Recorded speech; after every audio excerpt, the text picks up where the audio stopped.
Hello everybody, Andy here, and today I want to talk to you about Age of Sigmar 4 and the Spearheads. Not the Spearhead format, but the boxes that you can buy that are called Spearheads. They used to be Vanguards, before that they were Start Collectings, now they're Spearheads. They're called Spearheads because a single box of them can be used to play the miniature Age of Sigmar game called Spearhead. Nice. Now, a couple of weeks ago, I did a breakdown of the points costs of all of the Spearhead boxes. This was done purely for fun. I wasn't actually trying to compare, for example, the Lumineth at 550 points to the Stormcast at 1048 points. I wasn't trying to make a comparison to power levels there. But a lot of people did come away and say, oh, well, this Spearhead's broken or something. But that's not really what that was about. Anyway, now a lot of people, additionally to saying Spearhead's broken, also left a comment in that video, which you can obviously check out on my channel, or in the Reddit thread where I just posted the image of the Spearhead points, saying, oh, that's interesting. It would be cool to know which Spearhead would be worth buying twice. And I thought, hey, I know nothing about Age of Sigmar. That seems like a question for me. Now, with that joke said, it's funny because it's true. I want to really stress that. I am just hyped on Age of Sigmar and fantasy wargaming in general. I wouldn't say that I know the game at all. If you were to ask me things about 40k, even though I'm not a super, I'm not like a tournament gamer, and I don't really play the game enough and research the threads and the forums enough to kind of tell you the top end and how things work there, I would be able to tell you this faction plays this way, this faction plays this way, this faction has a good skew into this, blah, blah, blah. Just from accumulated knowledge, whether or not I would actually be able to play at that level with that faction. For Sigmar, I have none of that. I don't really know how the different factions are supposed to play. I can't tell you, should the Soulblight Gravelords run heavy skeletons, zombies, vampires? For me personally, I like the idea of running all vampires. That sounds fun because they have a cool ability where anytime they deal damage, they regain wounds. And I'm like, oh yeah, that seems cool. That seems like good recursion. That makes sense to me. However, having had a quick look online at the different lists people have been running, apparently that's not what you should do. And everyone's running skeletons. Cool. Good to know. Just keep that in mind. I'm doing this for fun, not accuracy. There you go.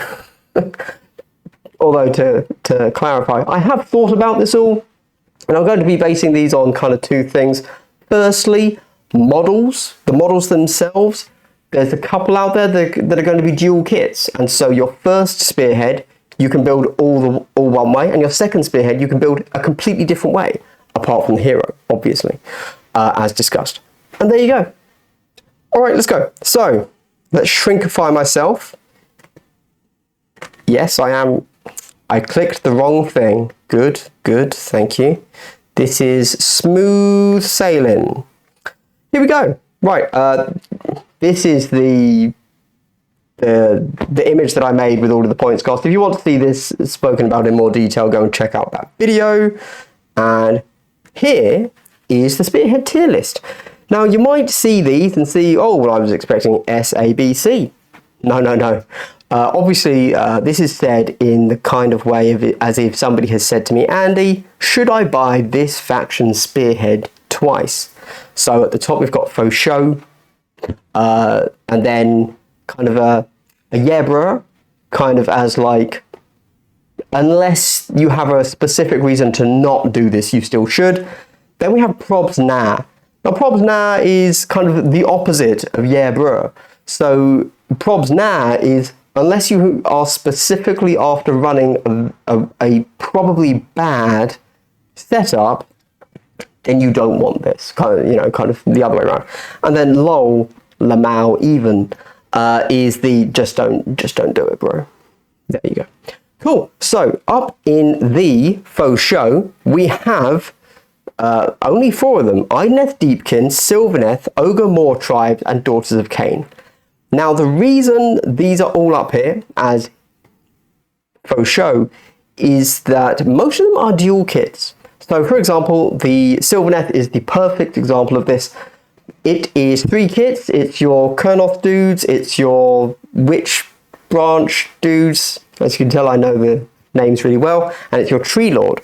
All 3 of those kits can be built as a different kit. Perfect. So the Kurnoth Hunters, your first kit could be the bows. Your second kit can be the swords. Your Spiked Revenants, that's their name, yeah. The first time they're Spiked Revenants, the second time they're the other kit that can be built.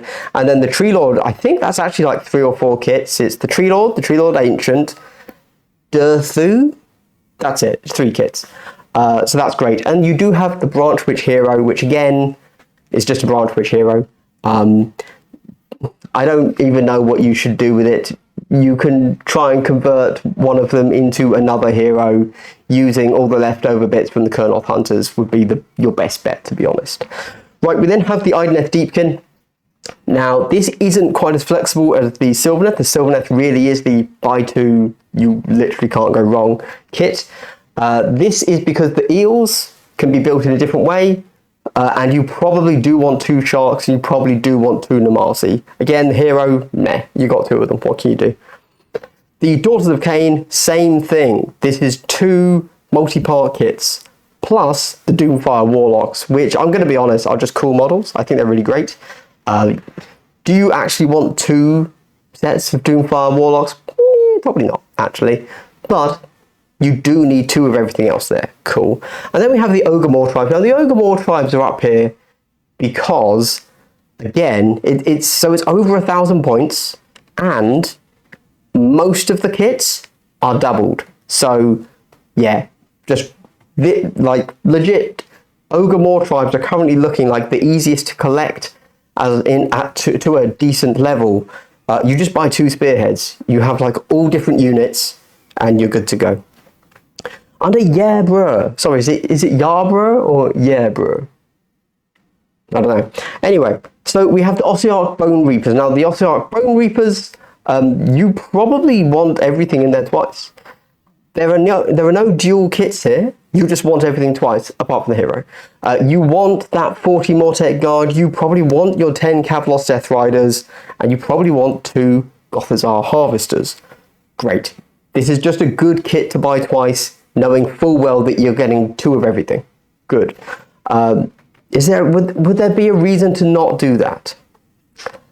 No. I think they all feel like staples of the list, unless you're doing some really weird skew. Cool. We then have the Soulblight Gravelords.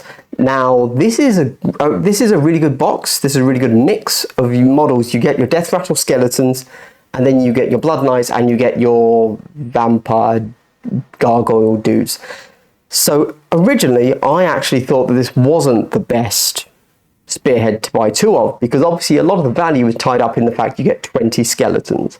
However, and that's because for me personally, I really like the idea of vampires. I want everyone to be a vampire, right? So I want a vampire lord to lead a bunch of vampire knights. There you go.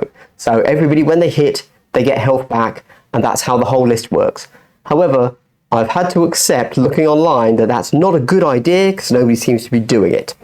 Therefore, I have to assume that actually this is great to have 2 kits of, because you need all of those skeletons. You're going to need 40, let's be honest. 2 units of Blood Knights, great. You want that cavalry. And I actually don't know if you want 2 units of the Vampire Gargoyle dudes. I haven't really seen many people running them, but who knows? That's, again, a bit beyond my knowledge base. For some reason, people aren't using those as much as the rest. So 40 skeletons, 10 Blood Knights is like a great list starter. Cool. We then get the Lumineth Realm Lords. So, again, there's no dual kits here. You just want 2 of everything. This is a brilliant Venari list. So Venari is one of the kind of sub-factions that you can have. And, yeah, it's really good. I don't know why you wouldn't take 2 of everything here. I'm not saying you're going to use 2 of everything in every single Lumineth list that comes up, but you very well might. Certainly 20 of the Sentinels, Wardens, the guys with spears, seems like a great pick, and you always want the ability to have potentially 20 archers because they're really good at shooting. cool. They're slightly overcosted maybe, but that life be life. What can you do? So 20 of these, of each of those, really good. Yep. That's the Lumineth. Kruleboyz. Now you might notice that the Kruleboyz spearhead isn't actually up there, and that's the spearhead isn't actually up there, and that's because it isn't. Didn't have a picture of it. So the Kruleboyz spearhead again is just, yeah, you're probably going to need 2 of everything. No dual kits here, but you want 2 of all of this. You've got some really good kind of your upfront chaff troops who just need to be on the board so that they can hold people up and then die. And then you got the bolt throwers, the man skewers, whatever they're called, who are great ranged. Nice. The Seraphon. So the Seraphon are a faction that I'm so unsure if I personally want to collect. But this is a good list because you probably are going to want 20 of your Saurus Guards warriors. And then the Carnosaur can be built as a dual kit, so you've got a totally different unit to build there, which is always a positive. And the Kroxigors, you probably want 2 units of Kroxigors. There you go. Yeah. Oh, and they're a dual kit as well, aren't they? You can build them as Kroxigor or Warspawned. Well, there you go. How can you argue with that value? Lovely. The Blades of Khorne. Actually, for some reason, a lot of the Chaos spearheads seem to be really good value, which is, yeah. So the Blades of Khorne, you just want all of these twice. There you go. No dual kits. You just want 2. You need those Marauders. You need those Blood Warriors. Awesome. Buy 2. Slaves to Darkness. You almost certainly, unless you're running the Dark Oath, obviously, again, if you're running a weird skew of the faction, you probably don't want these spearheads. So, there's no Dark Oath, for example, but you probably do want 20 Blood Warriors. You probably do want 10 Blood Knights. Sorry, they're not Chaos Warriors, Chaos Knights. Got confused. So yeah, great purchase. Do you want 2 Chariots? Probably not, but also maybe you do. Yeah, there you go. Great answer, me. We then get the Disciples of Tzeentch. Again, you basically, so there's no dual kits here, but you just need all of these models. Yeah. You need as many Tzaangors and as many Kyric Acolytes as you can get. 10, a unit of 10, probably not enough. You probably do want that 20 of both. And then you also get some Flamers and some Screamers, which you also want. This is good.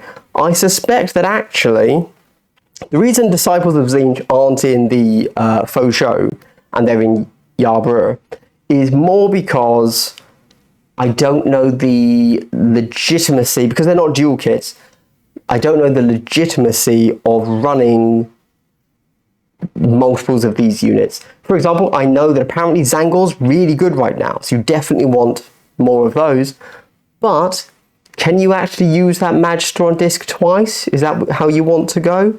I believe he's a wizard too, which means that quite possibly yes, but also I haven't heard anybody saying anything positive about the Kyric Acolytes, so that's a little bit, it would be wrong of me to put that at a faux show, so it's only a Yarborough. We then also do not have the Hedonites there. The Hedonites are in Probs now. So let's go to Probs now, and let's actually start with the Hedonites of Slaanesh. So the Hedonites of Slaanesh, I don't know. They are the only Chaos box that hasn't made it to Yarborough or higher. The reason for that is because there's only one dual kit, and from what I hear, the archers aren't very good this edition, and also apparently, just in general, that Hedonites of Slaanesh isn't very good this edition, which means you probably want to be a little bit more concerned by what you're purchasing. You can't just throw 2 of anything together and have a decent casual game. I don't know, it's just what I'm hearing online. Have a think. Bit of a shame for the Hedonites there. I really like the look of the Hedonites. I like their kind of Arabian Nights vibe. But they're really expensive as well, actually. I've got to be honest. And I don't like the mounted guys. That's what really kills the spearhead for me. The mounted dudes look lame. I've never liked that weird kind of fish mount thing. Yeah, okay. Well, there you go. Anyway, we then get the Maggotkin of Nurgle. So, look, you probably do want two of the not Maggotkin, sorry, not Wormspat, the normal knight mortal dudes. And you probably do want two of the Plague Bearer squads, okay? I can't deny that. You've caught me in my web of lies. However, you know what? I was just about to say you probably don't want 4 of the big bloke drone dudes, but actually you do. What am I talking about? Because they're dual kits. I officially change it. I'm putting them... You know, they might even be faux show. I've changed my mind. The fact that I don't personally like Maggotkin of Nurgle blinded me to their cost effectiveness, and I've put them in probs now. But actually, you probably do want everything in there, and the plague drones, whatever they're called, I can't recall, can be built in 2 different ways. The first way you built them, they're kind of regular, like mounted troops, so they're a squad of 2, and then you have 2 alternate builds for the second spearhead box, which would be them as the hero versions. So actually, that's like really good. To the point that you might even want 3 boxes. So damn it, Nurgle once again wins. Really don't like Nurgle. Okay. Flesh Eater Courts, why are they in probs now? So I think the issue here is that so much of the value of this box is taken up in a hero, a solo, and then knights. But it's only a 3 model cavalry unit, and I don't think you really want that. And then also the Corpse Guard, whatever they're called, the Ghoul Guard, they're not actually regular ghouls. And I think that the way Flesh Eater Courts currently works is you just want more regular ghouls. And so if you're being really WYSIWYG and you're using your Ghoul Guard and your regular ghouls as different models, whereas obviously everybody knows you should use these new Ghoul Guard as regular ghouls, or whichever one's better, if you're being quite the stickler, then actually you almost don't want them at all. You want the regular ghouls for chaff. You don't want to pay more for your chaff that aren't very good. Your knights, your mounted are only 3 models. I vaguely hear that's not good. And then you've got a random hero and another hero, and you don't... Yeah. So, I think Flesh Eater Courts... The reason I've got them in probs now is because I don't know if they're any good at all. I haven't seen people really saying this is the build for Flesh Eater Courts. Although they don't have many models, so maybe you can't go wrong. I'm also afraid of saying that, yeah, definitely buy them. For me personally, I see that box and I would just buy 2 because I'm that kind of guy. And I have considered that, and I've had to try really hard to not do that because I think all the models there are great. It's just I don't like ghouls. That's a real problem. Even the new ones I don't think look particularly cool or good. They look better, but they don't look good, you know?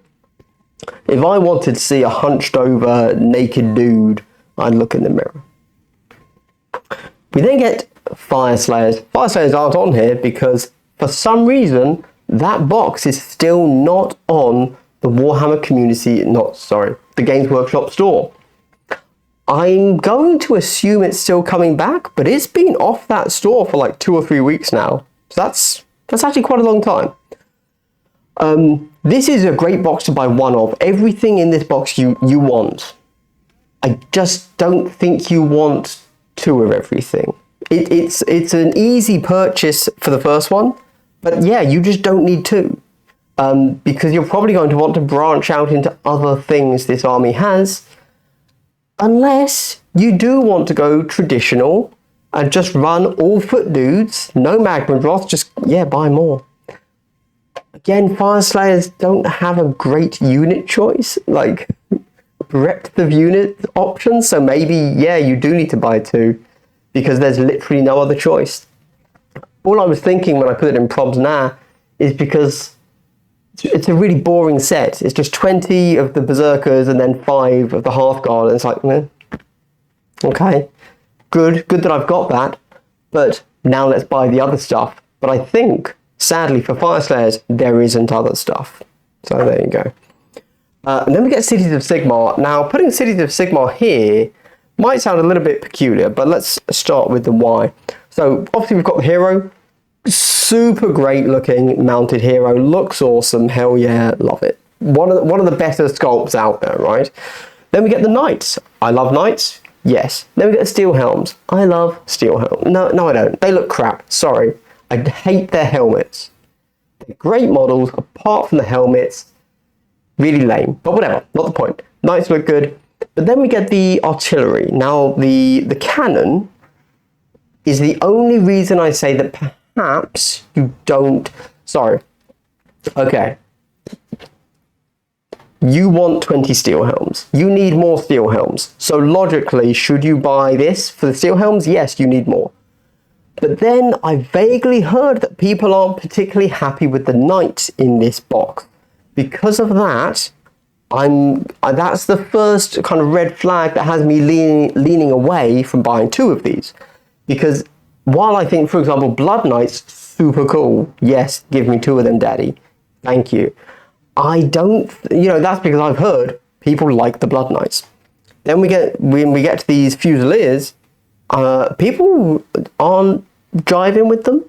Perhaps, maybe, I hear it's because they don't have the offensive output, which is fine, I suppose.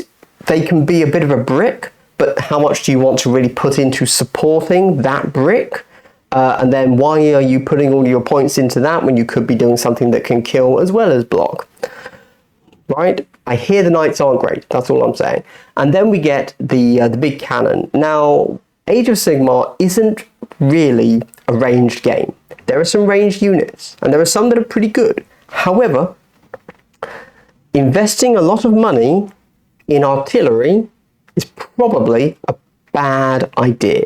Now, again, I think that as a single kit, this is brilliant. I think you probably do want to have that artillery option in hand, ready to go. But that's because I think it's a really cool model. I don't think it's going to be something that gets played. Because of that, plus what I'm hearing about the knights, I think Sigmar is one where you don't buy two and you just go and find more steel helms and then the units you actually want to use. Lame. I know. I'm sorry. We then get to Nabra. Oh, sorry. No, we did them. Sorry. We then get to Lol Lamau even. So, oh, sorry. And the probs now. We also have the new Scaventide Spearhead. Now, this is a bit of an odd one because you can't buy the Scaventide Spearhead on its own. You buy it as part of the starter box. As part of the starter box, it's a definite no, don't buy two, but on the assumption that they do eventually release a second, it as a self-contained spearhead. Don't get me wrong, having clan rats is great. Apparently they are one of the best basic troop choices out there. That's awesome. Everything else in there is probably a one-off. And so if you're only going with the one... Gosh, I really hope you guys can't hear that beeping from the garbage truck reversing up my road. It's very annoying for me, at least. Not at all distracting, though. No, I'm deadly focused. There you go, this game inside. Probably only, unless you're doing a weird thing, like, do you want 6 rat ogres? Do you want 2 of those shooty guns? That's kind of your decision.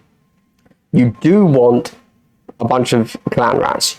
You probably don't want the other things because the Skaven range is massive, and tying yourself down to doubling up on those, apart from the clan rats, maybe not, maybe not the way to go with Skaven. Right, we then get to Lol Lamau even. So we have Stormcast Eternals. Look, again, these are all good units. Yndrasta is a beast. However, Yndrasta and the Chariot are pretty much one-off models. You don't really want more of those. And that leaves you with kind of just a group of 10 Liberators. Why would you buy a box just for that? So it has to be a pass, hard pass. Karaudran Overlords. So this is, look, you probably do end up wanting 2 squads of the Arkanauts dudes, but so many points here. I think it's 320, but a lot of points are taken up in the frigate. Do you want 2 frigates?